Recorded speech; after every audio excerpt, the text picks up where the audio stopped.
For the last few years, I've had this sense that everything I learned as a kid about how America's government works is completely wrong. But I had no idea how bad things actually were until I saw this one graph.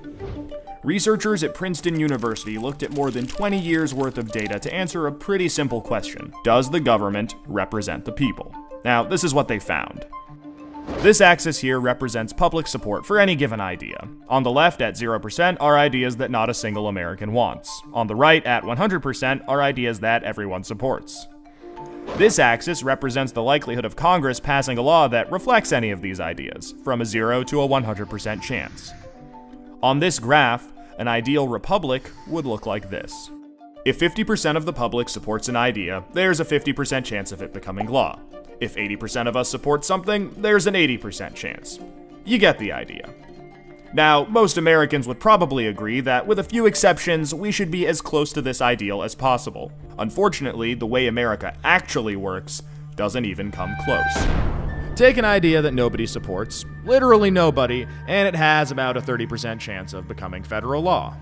Now, take an incredibly popular idea, the most popular idea this country has ever seen, and there's also about a 30% chance of it becoming law.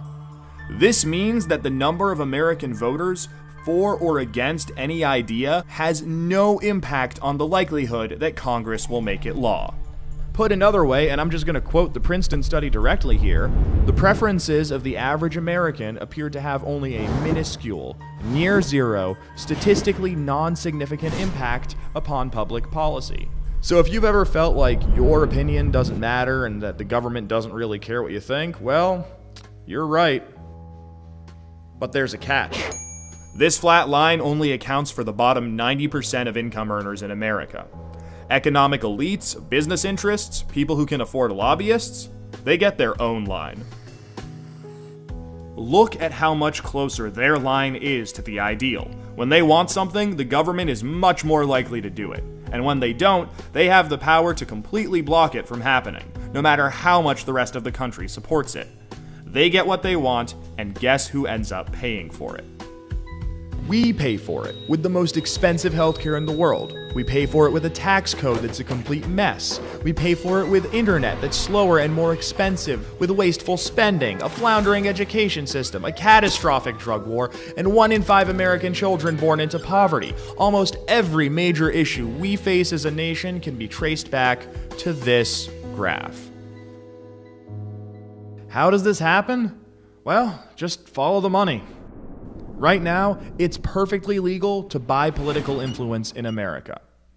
Here's how it works. Let's say a big bank wants a law that would force taxpayers to bail them out again if they repeat the exact same reckless behavior that crashed the global economy in 2008. Not exactly the most popular idea with the public, and Congress knows that. That should be the end of it. But that's where the money comes in. It's perfectly legal for our bank to hire a team of lobbyists whose entire job is to make sure that the government gives the bank what it wants. Then those lobbyists can track down members of Congress who regulate banks and help raise a ton of money for their re-election campaigns. It's perfectly legal for those lobbyists to offer those same politicians million-dollar jobs at their lobbying firm. Then, those lobbyists can literally write the language of this new bailout law themselves and hand it off to the politician they just buttered up with campaign money and lucrative job offers. And it's perfectly legal for those politicians to take the lobbyist-written language and sneak it through Congress at the last second.